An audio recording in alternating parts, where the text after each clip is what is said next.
This is Ned's AFL Unpopular Opinions. G'day punters and welcome back to another episode of AFL Unpopular Opinions. We've done it. D-Day is upon us. The grand final is almost here and we're a man down, at least for the start of this segment. Alastair Lynch is whining and dining down in Melbourne once again. But alas, I've got Jack Lindley and Tom Rockliff here joining me, fellas. How are we? What'd you say, Rocky? Sleeping over at Buck's place? Well, I'd assume he's at Buckley's house because all reports are that it's Nathan's job and he's decided to give it to him. So I don't know if it's an open and closed case, but I don't think Tasmania, Lynch is not here, so he's probably not going to hear this and he doesn't listen to it. But it's a bit of strife not getting up. Big strife. Full stop. So that stadium report didn't do it any favours. And anyway, moving on, we've got a grand final to talk about. Looking forward to that. Obviously, Brisbane snuck through, and unfortunately for you, Ryan, your Hawks couldn't get it done. Yes, tough Friday night for me. We might talk about that a little bit later.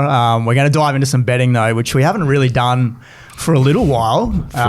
Forever, yeah. Plenty of markets to jump into, but we are recording this on a Monday. Brownlow night is upon us.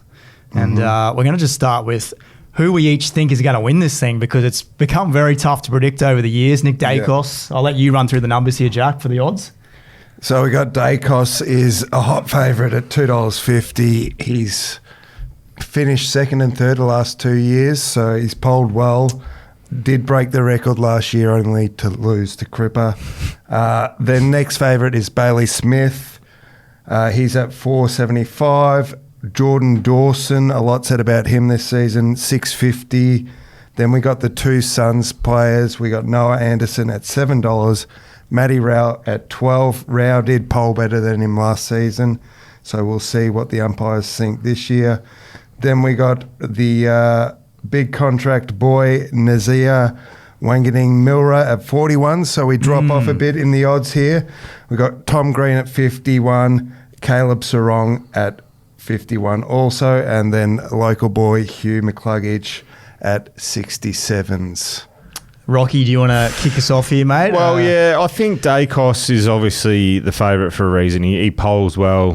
He noticed that the umpires notice him. He burst away. So I think if you look outside of him, if you're looking outside for a play, I don't know. I sort of want to skip Bailey Smith. I think he missed a couple, so it may hurt him in the end. Missed 3 games. And Holmes will also take some votes off him. So it's down to... See, I like Dawson, but he did have a quiet period there as well. And then Matty Rao and Anderson, I'm sort of chopping and changing. As you said, it's a tricky little market to predict. So outside of Dacos, if you're looking for value, I think the play at 12-1 is Matty Rao. As you said, he polls very well. He polled 25 or something last year. He's had a sensational season. Anderson will poll 3s as well, but it's just whether the umpires lean towards Rao more. I think Anderson had a fantastic year last year as well, and he only got half the amount of votes. So the issue is they're going to take votes off each other, but I think the play outside is Matty Rao. And then if you really want to get adventurous and really exotic for a real outside, I think McCluggage at 67. I think he's had his best year as an inside midfielder, All-Australian for the first time. I don't think Lachie Neale will take votes off him, as we've seen. So McCluggage may be the play at 67-1. They've actually got Will Ashcroft as the second highest favourite for Brisbane ahead of Lachie Neale this season. So over your boy Zorko. Zorko, who did poll 12 votes last season. Well, we did see Lachie Neale not poll as well last year as we predicted going into it. He normally polled really well. So I have a feeling McCluggage might be easier to rock it up there. And I know we're only talking win at this point, but he may be worth a little flutter at 8s for a top 5. I think Dunkley could poll well towards the end of the season as well. I'm going to go with Bailey Smith. I hear what you're saying, Rocky, about him missing a few games, but averaging 30 touches, he's been kicking goals this year, and the AFL just loves a story, and this would be the story. All the mental health stuff he's been through, it's been well documented. I'm going to take the $4.75, but looking at the market, I do agree. I think Rao's the one that's over the odds, and I think Caleb Sarong at 51 there's a lot of juice in that too. I've got my eye on Sarong. He polled 28 votes last season. really, there's not many people taking votes off him at Freo. You got Brayshaw there. Otherwise, they've had a pretty solid season, and there wasn't many points between, first and ninth in the comp. So you're not having a team winning 5 more games than anyone else. So I think it's going to be a tight one. Outside of Nick Dacos, I like Caleb Sarong. Do the umpires like Bailey Smith? I tell you what the market is. Who's his date? That's what I want to know. There's been a bit of talk about, I think, Tammy, is she going down? I think she's gone a bit cold. We've seen it's off, isn't it? We've seen him venture up to the Gold Coast somewhat. So who's his date? Is he taking his mum or someone like that? It might be his mum. I'm hearing there's a line of about 50 that could have been for Bailey Smith. But, I hear what you're saying as well there, Ryan. So intriguing night. Maybe he takes that photographer from the... We'll leave that in. That's staying in. I mean, he's got a plethora of options, and he's got a lot of people he's got to say sorry to this year. He's had to do it numerous times. So whether he takes someone that he owes an apology to, it's not a bad play, Jack. So. Yeah, and what variety of beers he's on, we'll leave that up to interpretation. Well, surely not on a Monday night going into a grand final. I mean, next Monday they may be very different, but... one club we haven't really spoken about there, GWS, we were talking before we started recording. I think Finn Callaghan could be a player in the top 10 market. I'll get you to read the odds in a sec, Jack, but Tom Green's very short in that, and I just feel like Callaghan's potentially had a better year than him. Yeah. I don't know if you guys agree with that or not. Yeah, well, Lynchy sees him up close every week, and he said how good of a year he's had. So being there live, if you see the impact, and he normally has that, he's the burst away which the umpires catch, their eyes catch. So it's a good play. He's definitely a big moments player. Whether or not he polls week in, week out is another question, but he's at 6s. To finish in the top 10 of voting. Other interesting ones there is McCluggage. You can get $1.80 for him. Mm-hmm. That looks good value. Ed Richards, who Rockies like this season, you can get him for $5 to finish in the top 10. And Max Holmes at $2, which is another interesting one. And then we look at the top 20 market. I think the Hawthorn vote getters are going to be interesting too. Jai Newcomb, $4 to finish top 20.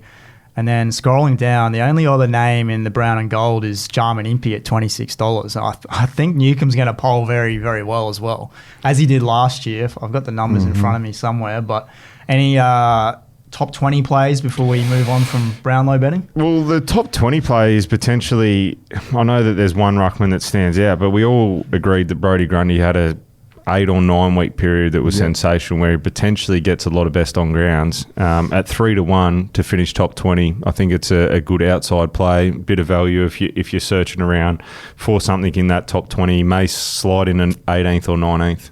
Yeah, and you can poll 24 votes last year too. He's that's a good in play the top as well. 10, yeah. So he's 4-1? Yeah, good value. Anything from you, Jack?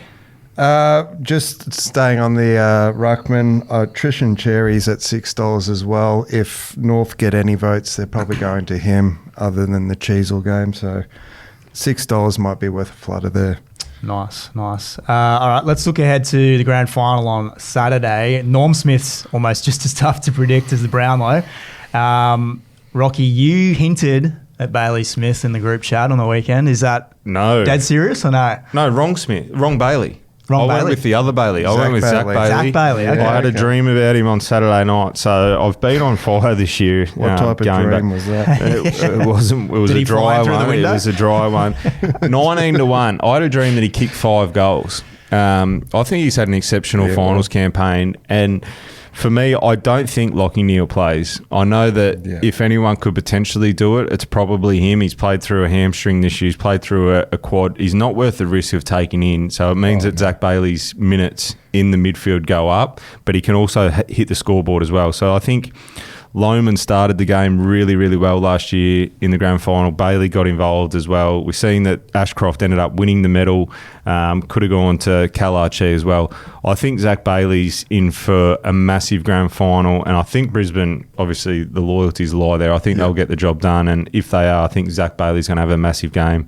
And at 19-1, I think he's the Bailey for me. I like that pick, especially if he's getting minutes in the midfield. Traditionally, the voters have looked at players through the middle that also impact the scoring. that's why I like Patrick Dangerfield. After that prelim performance, it's hard to go past him. He's at $8. He's third favourite on here behind Bailey Smith and Max Holmes. But if he plays anything like he did in that prelim, he's a shoe-in for the Norm Smith. And just the storylines around him, he's just... You must have been sitting there at halftime going, we're a good chance here, and then Dangerfield rolls out in the third quarter and just tears it apart and finishes you in a quick minute. I haven't actually watched Sam Mitchell's post-game to see what he said, but it felt like this is the first time in a while that he hasn't really adjusted or moved the magnets like he normally does so well to allow, like, what is he, 35 years old? Older than that, to kick goals on us and just dominate up forward. I mean, Jeremy Cameron did nothing really until the second half. So, yeah, we were in a good spot. But that's what Dangerfield does. That's what makes him one of the greats. So he said that he wants Dangerfield to retire. Yeah. He's ready for Dangerfield to retire. That was part of it. But yeah, I agree that they had no answers for him, and you don't often see that, particularly with a Hawthorn who are willing to throw the magnets around, whether it be a Sisley or Sisley was on him at certain points as well. But yeah, that was one of the great finals games you'll see. Yeah, I'm going to go with McCluggage in the Norm Smith market. We might ask Lynchy when he comes on about, what sort of role he plays in this game. But you look back at the stats against Geelong twice this year. He had 30 touches in round 3, but then the Cats held him very quiet in the qualifying final. So it's going to be interesting to see. He's not going to get an inch of space. You don't think so? No, he's going to get the hard tag. We've seen him do it in the qualifying final, and they dominated him. And then McCluggage, he's rolled out and had 37 on the weekend. Absolutely tall Collingwood, a new one. Yeah, Steele went to him on the weekend, but he was just a bit too old. Yeah, they were just trying to play a different role. Side bottom starts on Zorko at the centre square bounce and then tried to roll up to McCluggage. Just didn't work. Again, that they didn't get it right. McCluggage broke the game open, and there's no way Geelong are going to allow him to run around. So he'll get the heavy tag. We've seen him do that the last couple of weeks, Geelong, and perform those roles really well. It's not normally it wasn't on the weekend. Geelong didn't go after necessarily the hard inside. They went against the ones that the impact, the scoreboard impact, and McCluggage is that for the line. So. At 12-1, if he can break it, it'll be exceptional. You're talking me out of it here. Well, I just can't see. They won't allow him to get any space. Yeah. He's a very, very good player, and he'll fight through it. But I can't see him having a big 30-pluser. I think he'll be restrained. There you go, punters. Don't listen to me. Let's look at you watch him win it, man. You watch him win it. Let's look at first goal kicker. I mean, this is always a dartboard. Take your pick. Who you guys? I'll let you run through the numbers first, Jack. Give us some odds. Just give me a moment. Here we go. All right, we got Jezza Cameron, easy favourite there. He's at $8. He kicked the first goal of the qualifying final against Brisbane, so there's a bit of an omen there. Then we got the young fella up top for Brisbane, Logan Morris, an outstanding year, the leading goal scorer for the Lions. He's at $9. Big fella Shannon Neale at 11s, Paddy Dangerfield 11s, also Tyson Stengel 11s, and then we have all the small forwards for Brisbane. We got Rayner, Bailey and Lohman all at 12s, Charlie Cameron at 13s. He's shown a bit of spark in the last couple of weeks, but Rocky's been off him most of the season. The one I'm interested in is Ty Gallop at 16s. Last couple of games, he's been outstanding. He's only played 5 senior games, and he's stepped up something fierce. He's got vice grips, and he can find a goal. I like him at 16s. What about you guys? I'll go Will Ashcroft a little bit further down, $29. Loves a big stage. Think he could be a sneaky value play there. I'm doing it. Here we go. Charlie Cameron. Yeah. Charlie Cameron. I've ridden him all year with good reason, in my opinion. He hasn't performed at the level that we know. I think he's going to spark early. I think he might kick the first goal. So I have ridden him all year, but I reckon we might see the celebration early on. So I think it'll be one of those smalls for Brisbane. Geelong will probably end up kicking it, but I think it'll come to ground, and it'll be a roving Charlie Cameron sort of snap around the corner, a dribbler through for a goal there. But the value, I don't know if there's a market for it. There would be, I'm sure, as you go deeper into it. But the third quarter, Cam Rayner, his second halves are unbelievable. This is a great shout. So whether you can get him for the first goal of the third quarter, first goal of the last quarter, he's he's most likely, if you can back him to kick 3 goals in the second half or the like, he is a second half specialist. We know he was sick going into the weekend. Those 2 that I've ridden all year and asked for a spark for, I'm going to back him in on grand final day. Cameron to kick the first goal, and then Rayner first goal of the third and the last. Even like a tackles market would be good. I don't know if we do it, but 6+ tackles or something, that would be worth getting on. Well, Dunkley, I mean, if there is a tackles market, I'm sure there is something out there. I know there's definitely disposals, maybe not tackles, but he's going to have 10 plus again. Yeah. And then obviously the tag as well. So one of those taggers for Geelong, Atkins or the like, get it done. Anything else you guys fancy before we bring in the great man? No. Who's your pick, I guess? Yeah, well... Margin and why? Yeah. I'm going to go Geelong 1-39. I just feel like the amount of games Brisbane's played is going to catch up to them. That's my reason why. Yeah, so I'm also on the Cats here. I'll take the 139 as well. But, they've just positioned themselves brilliantly at the end of the season here. They're poised to win this game, I think. Other than Tom Stewart, they're pretty healthy, and Brisbane are dealing with quite a few injuries at the moment. So I think it's one step too far for Brisbane, but Cats 1-39. We seen them do it last year, didn't we, Brisbane? Yeah. They did it tough through the finals and then went bang in the grand final. So hopefully it's a close one because we've had a few blowouts. I'm going to go Brisbane by 27, so I don't know if there is an exact. But we would have that exact somewhere. I was just having a quick scroll. So winning margin, Brisbane 1-39. You can get it at 305, but 27 points for me. So I think they'll get it done and get it done reasonably convincing. We might dig up a price for that one when we come back. We'll take a quick break. We'll bring in Lynchy. He can give us his thoughts on the Lions. I got you a price right here. Here we go. Brisbane Lions by 27 points, 101. Ooh, juice. Full of juice. Jump on. One last fill up for the Neds punters. He doesn't miss our man. He's been tipping up a storm this year. Let's take a break. We'll be back. Welcome back to AFL Unpopular Opinions. The great man, Alastair Lynch, joins us from Melbourne. He's got his beloved NFL right there behind him. He's locked in. Look at him across multiple sports. How you going, Lynchy? Great. Yeah, no, very good. After how good was that weekend of footy? I mean, the crowd's nearly 200,000 going to the games, and for the Brisbane supporters, a good result. Collingwood. Well, I was sitting in front of a Collingwood Bay, it was fair to say, and their feedback. And apparently it was my fault about the umpiring decisions. So I got plenty of feedback on that in that respect. But no, a great day for Brisbane and certainly a great day for Geelong. Any of that feedback you care to share? Because Rocky's social media has been lighting up since he announced that Pendle should be dropped a few weeks ago. Any mail for you? No, not really. It was some of the stuff that couldn't go to air, but I tried to assure him it wasn't my fault. And but I imagine, Rocky, has it been as busy on the socials this week? Oh, funnily enough, Lynchy, after that game, there was nothing. So there was plenty of feedback after the qualifying final. And yes, I just said that he looks a bit slower and can hurt them offensively, in my opinion. And it's my opinion. I'm not going to apologise for it, as Conor McGregor famously once said.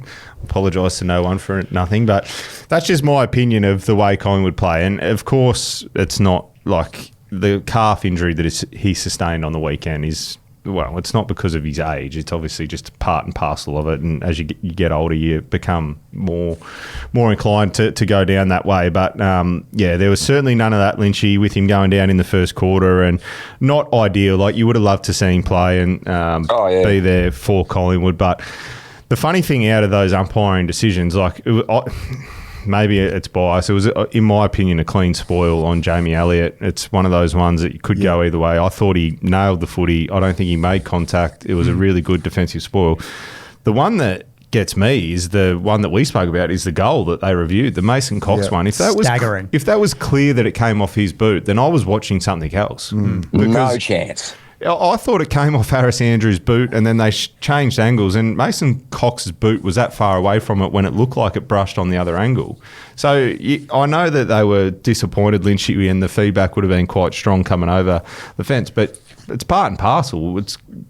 good for the goose is good for the gander, and I thought it was much of a muchness. So they don't get that goal, they're not as close. Yeah, I agree. I thought it didn't look like Cox got the kick. I thought the decision should be at least inconclusive, go with the umpire's call. Soft call, I thought the soft call. So I think that one. I probably disagree with you with Jamie Elliott. I think Starcevic did everything right, bar just at the end. He had his eyes on the ball. He got clean contact with the fist on the ball, so there wasn't an arm chop, but just the body hitting the front of Elliott.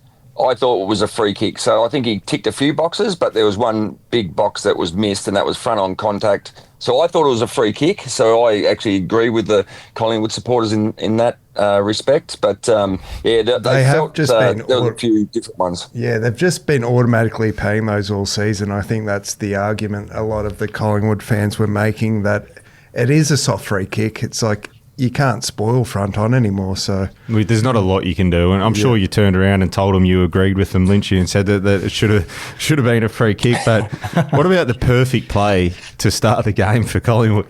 I was losing at home. Straight down Nick Dacos's throat, who delivers it straight through Mason Cox's lap. Couldn't have been a better play. Yeah, it was great. It was fantastic. I mean, Mason would have said himself, we know how good he was a few years ago in the prelim, and just lucky it wasn't a bucket of shit. It would have been all over him, straight through the bread basket.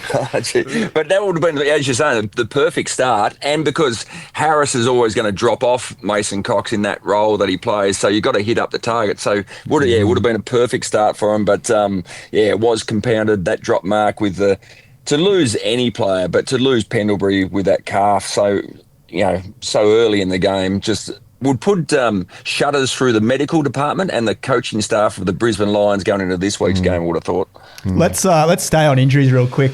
If you guys were in the doctor's room for the Brisbane Lions, are you rushing Lachie Neale back? What are you doing there? No, I don't think so. We spoke about it a little bit in that punting segment of the first segment that Lynchy couldn't be here for, obviously with his role with Tasmania. Zach Bailey's output is just as good through the midfield. They've got options through the midfield that complement it. It's not worth taking the risk of losing a player that early in the game. In my opinion, I think Lockie's obviously a champion and we know what you're going to get from him. If there is one player in the competition that can push through it, it is going to be him. We've seen him play with a hand. I think he did his hamstring against Geelong down there earlier this year, continued to play. He's missed a quad and he recovers reasonably quickly. Calf, it's just not worth it in the biggest game of the year. I think we've seen teams do it in the past where they've tried to take injured players in. If they had another week. So you think back to Melbourne in the grand final that they played in. Stephen May did his hamstring in the prelim final, but he had the extra week. And I know that Lachie did his back in the qualifying final, but it's just too much on the big stage to lose, I think. And I think they've got options around it. McCluggage gets the heavy tag. Zach Bailey gets off the chain and wins it for Brisbane. Would you take Berry then if he's already popped his shoulder twice now in the finals? Depends. Because so obviously I had a lot of shoulders as well. If he can feel comfortable with it by Thursday or Friday, it's going to pop out until he has surgery, which he's going to have in a week's time anyway. If he can play through the pain, I think you would. He can potentially get him to play that defensive role on. Is it Dempsey? Who's the wingman that just goes straight towards goal? Just get him to play that role. Just get him to run with it. We've seen Cooper Cronk do it. It's very, very different sport, very different circumstances. I often get those two confused. But Cooper Cronk played and didn't touch the footy. Cooper Cronk isn't taking balls above his head. No, but I'm saying you're not going to ask Berry to do that. Just get him to play that defensive role so that Dempsey doesn't kick those goals and bob up. Just get him to do a run with there. Makes it a 17-on-17 out there. So he could potentially play that role. I think you got to take in fit players into a grand final. Lynchy was part of them more so than me, but Nigel Lappin, there's a few freaks that can pull it off. I think Lachie Neale's potentially, if you're going to pick one of the two, if you don't take both of them in. And it's a different era now where there's a lot more caution around injuries, and I guess you wouldn't say Brisbane's window is exactly closing. Lachie could be looking ahead going, look, I've got a good chance of winning another flag here with the current list. If he wants to stay in Brisbane. That's the big if, isn't it? Are you in agreement with all of this, Lynchy? It's a tough one. I think Rocky's point with Jared Berry having to deal with pain, he won't have won't have pain because they'll block that out. They'll jab it up pre-game. They'll probably have to, maybe it's just in the captain's run, they'll just put him through a fitness test with injections and make sure it's functional. So I think the pain won't be an issue. It's just whether it pops out quickly. So they've got to give it a legitimate test, as they did with Nigel Lappin. So Nigel's gone into that training session down here in Melbourne with 2 broken ribs and was smashed. So Aaron Shattuck hit him. They handballed the ball to him above his head and told Aaron Shattuck to come in and hit his ribs as hard as he possibly can with a big shoulder tackle. And he did. And so they think that's where he actually punctured his lung. So they've got to do that with Jared to make sure it actually doesn't pop out there. So that's one. His lung. Not puncture his lung. Drop a shoulder. Well, they've got to test him. They've got to test him because you don't want him going out there and trying to lay a tackle on Ollie Dempsey and the shoulder pops out and he's gone. The difficult part will be with the Lachie Neale one, because I'd be staggered if he got over the line to play. But if he is given the clearance by the medical staff and he comes to the coach and says, I am right to go. I mean, what do you do there? You've got this highly respected superstar player that's been great for the club and he says, I am right. I just don't know how you can leave him out. Well, Fags will pick him. We've seen the loyalty that Fags and he backs his players in, so I think he'll definitely pick him. But, I mean, they got to run it out, and we're assuming and guessing out here a lot about the whole scenario. From all reports, he did a massive session on Saturday, got through it, pulled up really, really well. If he trains really well this week, you have to pick him. You have to pick him. Yeah. Are you guys worried, though, that if he does play, he's obviously going to be a target for Geelong? And that. Well, I mean, a calf is hard to target. How do you target it? You can't really go out there. You just got to make him run, I guess. I mean, if he plays the traditional centreman role, so if you go back to Lynch's era, which is 40, 50 odd years ago, and he plays that traditional centreman role. So the centreman role is he pretty much stays in the centre square and he's the link player for him. He could potentially do that because you're not asking him to get to the extreme parts of the ground. All you're doing, get from stoppage to stoppage and play in the corridor. Be that connector player for him, but also take away the corridor from Geelong. There's no reason why he can't play. But I'd be surprised. I'd be surprised if he played. It's just that situation. If he says, I'm right to go, that's going to be a hard one for Chris Fagan to batter away. The feeling in the second half with the Jared Berry situation was that he'd be unavailable this week. Now, I know you push it right to the end, and my gut feel was, no, just put it back in, which went back in fairly quickly. Once they got him into the rooms, the shoulder went back in with assistance from the doctor. But I would think, strap it up and just go again. So I thought he'd be a chance. The soft tissue injuries are high risk. Yeah. Especially Neale's come in off a previous injury with his quad and his groin, and he's only played maybe one game in the last 7 weeks, so a bit undercooked. I think those calf ones can be a little bit, like we've seen this in the NBA and other sports, the calf one can lead to like an Achilles problem. Like it's a very, it's a difficult one to manage. For sure. Just make sure. And for Berry, like once your shoulder starts sliding in and out, it just slides in and out. So he'll be able to get to a point potentially in the grand final where he can just twist it and it'll pop back in, just go off, get it re-strapped or get it injected again. So the other obviously injury story out of it, and Lynch has been calling for it for about 5 or 6 years, is the pre-grand final bye. So we see Tom Stewart get knocked out on Friday night and now he misses the grand final. Yeah, and I think we've heard from the AFL over the weekend that the average time out of the game for concussion incidents this year has been 19 days.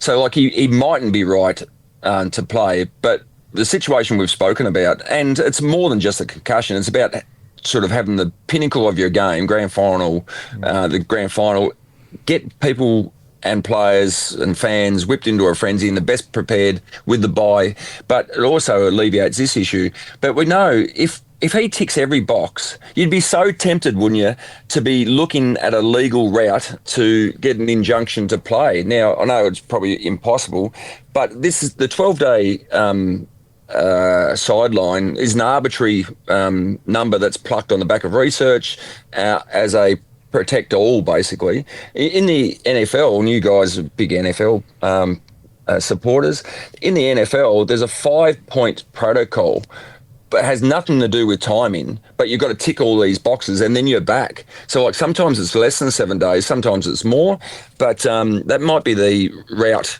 If he actually happens to be fit and well, they might look at that. Well, that's the other thing as well, because there's concussions and there's concussions. There's being out cold and the head knock that he got. Obviously, it hit the ground reasonably hard. He had effects from it, but he could recover in 2 days from that. There's heavy ones that can take 6 weeks. We've seen that in the past. It takes a long period of time. But for this one, potentially, as Lynch is saying, like the whiteout rule of 12 days, he could be right now, but he can't. But then there's play. that risk involved, like the flow-on effect. The first time you get knocked out, the second time it's far easier if you're going within a week. Yeah, but and there are no symptoms there. And Stuart's obviously lucky, but if this was me, I'd be going to try and play. I never played in one. I've never got there, played in a prelim final. You'd be doing everything in your power to try and play. And Tom Stewart's obviously played in a couple, so it's not. I mean, it still is. It's a grand final, and they don't come along all that often. But for players that have never played in it, you'd do everything. Like I look back at a Matty Richardson that never got an opportunity. He would do anything to play in one. Sure. So I think there'd be, it's an interesting scenario. Going back to the incident itself, because Stewart grabbed his wrist, do you think that was him going, oh no, I've 100%. concussed myself? 100%. He knew that he I hit need his another head. injury here. Hit his head on the ground. You're saying he's milking it?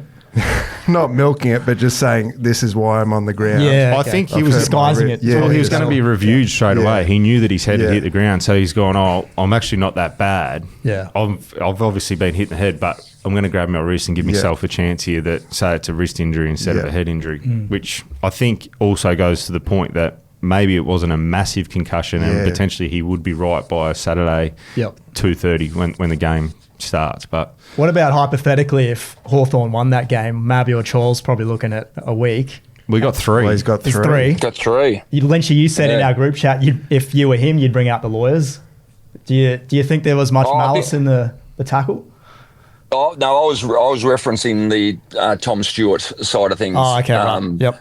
But the same, you'd appeal it. You'd absolutely appeal it, and you'd sort of say there's mitigating circumstances because there was one of his teammates had Stewart by the ankles, which was the first tackle, and Marbior's just come over the top. So it's just, again, that discussion around it has to be 0 or 3. That just seems far too severe, and I think there's a case to get him off.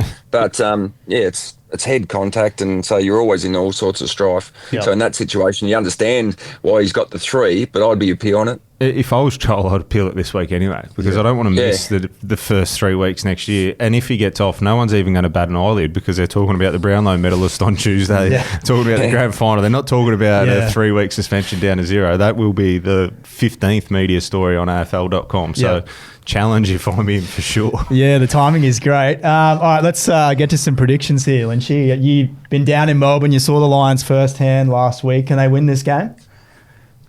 Well, they can, but they've got to turn around the first final of this series where Geelong belted Brisbane. It's probably Brisbane's most disappointing game. But I reflect back, I can't remember whether it was, because I'm going a bit senile, whether it was 2002 or 2003. Collingwood cleaned us up in the first final and we had to meet them again in the grand final and got over the line with a win. Maybe it was 2003 when we got the good win. But so it can happen, and they would have learnt an enormous amount from that game. And one of the key players in that game on the back of great pressure from Geelong was Tom Stewart. He intercepted everything and just set up Geelong out of half-back. So Tom's not going to be there, but it'd be hard to tip. Tip Brisbane, but I will. I've stuck with them. They're still my favourites. I think they'll get it done. I don't think they fear Geelong. They went down there, beat them earlier this year. We know that they got touched up in that first final, but their matchups were wrong. There's no way that Leicester starts on Jeremy Cameron, and he's had his But he's always done a good job there. Yeah, but I think grand final in the past they're going to go. They're going to go Harris Andrews, so he doesn't get off the chain. You don't have Stewart there. Hugh McCluggage is going to be better prepared and know that a tag's coming his way. Zorko knows that there's going to be some attention. I think Brisbane are going to be better placed. I I think they felt like they were going to go down there and roll over the top of Geelong in that first final off the back of a really good win against Hawthorn. I think they may have felt like they'd just go down there, win that one, get up to the Gabba, have a home prelim. I think they'll be cherry ripe for this one. And I know that they're just hanging on. We've spoken about their injuries and stuff. Geelong had a really impressive performance on Friday night. Did they play their grand final on Friday night? Who knows? I think there's enough out of that game and lessons learned from Brisbane to go on to win this game. I think Brisbane play really well as underdogs as well. And their whole season's been full of stories of redemption, bouncing back after losses. So they'll review that qualifying final against Geelong, and Fags will sprinkle his magic dust and say a few meaningful words, put a few videos on, and I think they'll be rare as you go. So, Rocky, do you see any chance that Leicester goes to Cameron? So I can see this happening at the start. I can just see, and knowing that the way Fags coaches and his support of his players all in, most times it's worked. I can see him, Ryan Leicester, going straight to Jeremy Cameron at the start of the game. So I look at the back six and who goes where. Starcevic, I think, has to go to Dangerfield. Well, that's another discussion. So we'll go with that at the moment. I reckon that midfield first bounce is a different discussion as well. So, I understand. Dangerfield potentially lines up there, but I think he goes to Danger. I would start Darcy Gard. I would take Leicester to Neale. I would start Harris Andrews on Cameron. I just wouldn't want Jezza to get up and going early in that game. So I think take him there, take him out of it. We've seen Jezza get up the ground as well, so Harris can potentially drop off into those dangerous holes. So I think Cameron. Harris Andrews will go to Cameron at the start. Yeah, I think. See, I'd be staggered if that happened, because like the size of Neale, if Neale gets Leicester or Gardner deep, you'd be very nervous in the coach's box for Brisbane. But I hear what you're saying, but I just feel that Fags, with what he typically does, he'll go in with Harris Andrews on Neale and Ryan Leicester. He'll back him in to have a better start than he did last time. Yeah, like this is what is intriguing. And then obviously Geelong going to have those matchups. And then what do they do around the midfield? Do they bring Stanley back in? We know Brisbane are probably going to go the two ruckman. It seems to have worked for them the last couple of weeks. So they'll try and stretch him down back. How does Geelong, do they put Blitzarves back or does he start in the middle? So it's going to be a fascinating first quarter. There's a lot of things they could do for sure. Yeah. So Rocky, what about, so your part of the ground is the midfield. What if you were in the coach's box for Geelong? What's your starting midfield? And I'll preface that on the back of you want Dangerfield. What Dangerfield did on the weekend. No, I would go with their start. I would go depending who their ruckman is, but I would go Bailey Smith, Max Holmes, and Atkins.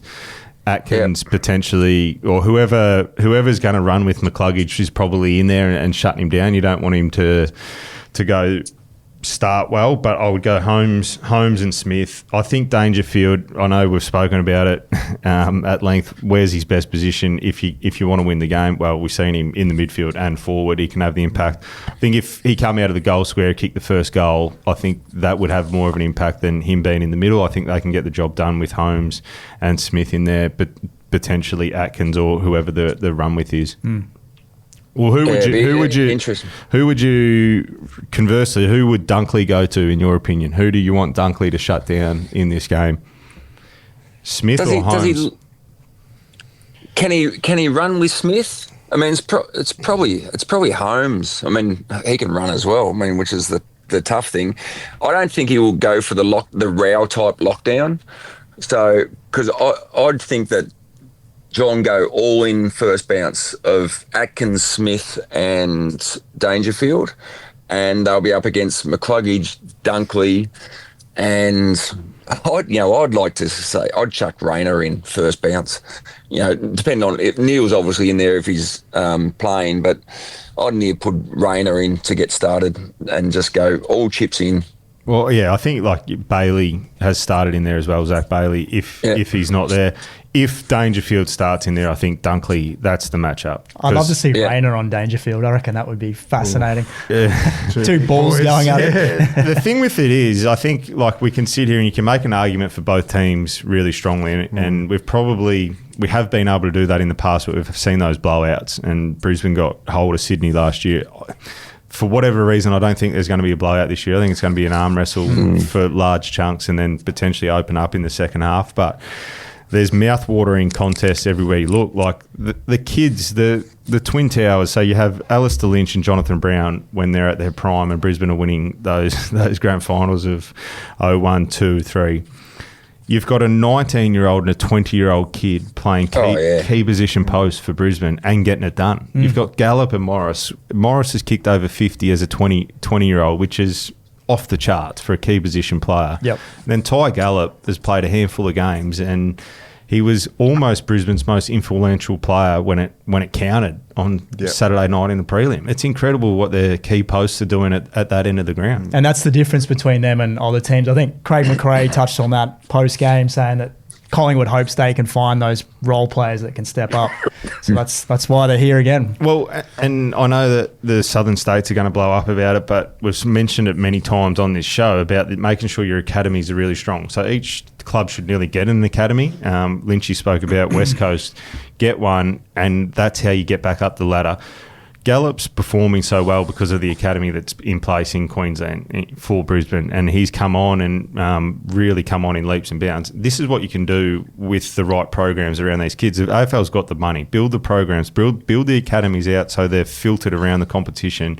Everyone's got their own one, and you see the results. And I said on another podcast earlier this year that they're going to be potentially the two best key forwards in the competition by the end of the decade. Like, imagine coming up here in 3 or 4 years' time when Logan Morris is 24, 25 and Ty Gallup's 23, 24. Yeah. Like, how do you defend that?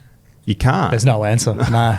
So the major talking point out of that is, are you double invoicing for the same content going down another podcast? No, I help out Will Schofield over in Perth. That's a love job. I get to wear the business attire there and promote the business there. So no fee for that one, but I give. You can wear your hat if you stop charging us. Well, I give good content everywhere this year. Lynch. I've been on besides Sydney. Besides my Sydney call, I haven't missed many. The Rolex hasn't quite come out of the box yet, though, has it? That's for off this podcast. Yeah, so that's for after hours. That's after dark. Yeah. Lynchy, I'd like to get some insights off you based on your grand final experience in terms of where Brisbane are positioned at the moment coming in. This is their third in a row. They're going for back-to-back. What's the difference from, your initial grand final to when you've got that experience? How does it change in the preparation leading up, especially flying in? Well, there's a big change from the first year to the second year, because I think the first year, in my experience, was you weren't quite sure whether you were excited or nervous, and it's a combination of the both, because you don't know what's happening, and then you've got the grand final parade, and such a big focus and such a different week. So you get to the next year, you know what's coming. But then for Brisbane to have won that premiership, so they know what works now. They trust each other. They trust the guidance of the club. So they'll come back down Wednesday. So they made that alteration last year to come down earlier.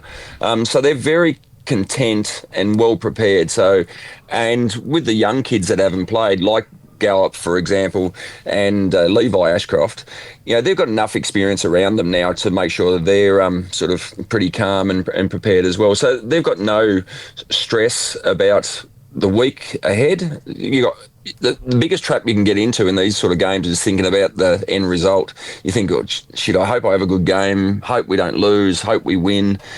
When you're thinking about that, which is natural, that's when you get a bit anxious. But when you bring it back to what you actually do on the day, that's a lot easier. So they'll be well prepared and they'll be confident, even though they had that loss to Geelong a few weeks ago.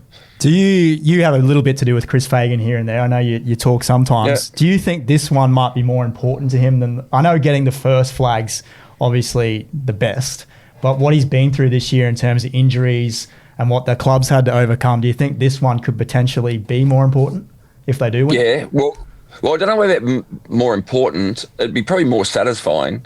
So there was a lot last year with his personal journey, having to go through the Hawthorn saga. So there was a lot of stress on him.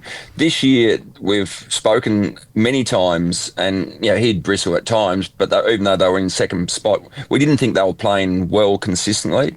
They'd have bursts. But the fact they've had so many injuries and had to bring young kids in to the team, and they've performed well. I think if he could get them over the line here and lose in the first final, this would be the most satisfying one. To get this one up and from being the underdogs, or it would be his most satisfying final series. Yeah, it's more pressure, I think. So the pressure to go out there and perform again, and we've seen it over the last couple of years. The premiers from the year before dropped right away. They've made it back to the big dance. They're a kick away from winning the first one, have a really convincing one, and then I think it'll mean more. As silly as that sounds, like it'll be more like, wow, we've climbed a mountain again when no one really gave us a chance. Because you think about the season last year, they sort of just, it was a throw at the stumps halfway through the year. They were down the bottom four, and then they just went on this magical run and September run as well. They would have thought they'd lost 3 or 4 times in the finals campaign and then go on to win it. So I think this would be satisfying for different reasons. For injuries and those young kids that you spoke about before, Logan Morris, who's been on the rise for a while, but I mean, and it'd be too harsh to assess Ty Gallop 3 weeks ago, but you weren't sure he was going to have any impact as a 3 or 4 gamer, but now after 6 games, it looks like he's a game changer as well. So I think it'd be exceedingly satisfying. And Chris Fagan's brother Grant coached Clarence to a premiership on the weekend as well. So it's been running in the family at the moment. Plenty of success around the traps. And the 2 big stories for both teams, which both will be using motivation for, is obviously Max Holmes and the injuries that he went through and never play in those grand finals and get the flag, and then obviously Oscar McInerney and Darcy Gardner for the Brisbane Lions. So they'll be both got motivation to go and do it, and I'm sure both coaches will draw on that somewhat. So many narratives, and it's fascinating that it's probably the 2 best teams of the last 30 years, arguably. You could throw Hawthorn in there maybe, but what's the stat? I think Brisbane, if they play in a grand final, they play in at least 3 in a row. And then if they win, they always go back to the grand final. There you go. There you go. Hey, Lynchy, before we get you out of here, I don't know if you're aware that our man Rocky's he's had a bit of a premonition, a bit of a dream that Zach Bailey's going to come out and kick 5 goals. Has anything come to you over the last few days? Well, that mean he'd probably be the Norm Smith medalist, I would have thought. So you could go Bailey to get the Norm Smith medal, Bailey Smith or Zach Bailey. Yep. 2 game breakers would be huge. You know what I'm going for a Norm Smith medal pick? Will Ashcroft. Tipped him last year. He could back up again. He's playing some exceedingly good footy. He's just getting better and better. So he's very much going to be in the mix. But I could see Brisbane winning this. It'd be a huge turnaround in form from 3 weeks ago, but I could see him win. Brisbane's your tip. Rocky, that's your tip? Yeah, Brisbane by 27. Zach Bailey, Charlie Cameron. 27? 27 points, Lynchy. Why 27? Well, I'm not sure. I've plucked it. That wasn't even in the dream. No, well, I dreamt that they just dominated, and they got to a point where the game was so far in their favour, but they just kept missing these goals, and then it was Zach that straightened them up. I would love a first point market, because you could get on about 10 Brisbane lines. There's a lot. There's a lot. Well, that might do us for this week and for this year. This is going to be our final show for 2025. So I just want to say a massive thank you to you, Lynchy. Thank you, Rocky, for joining us every single week. It's been a joy. Always have a lot of fun coming in here and talking to you blokes. And big thank you to you as well, Jack, for jumping in halfway through the year. No worries. Things changed, but hopefully we get renewed for 2026. And hope you enjoy the grand final. Well done, Jack.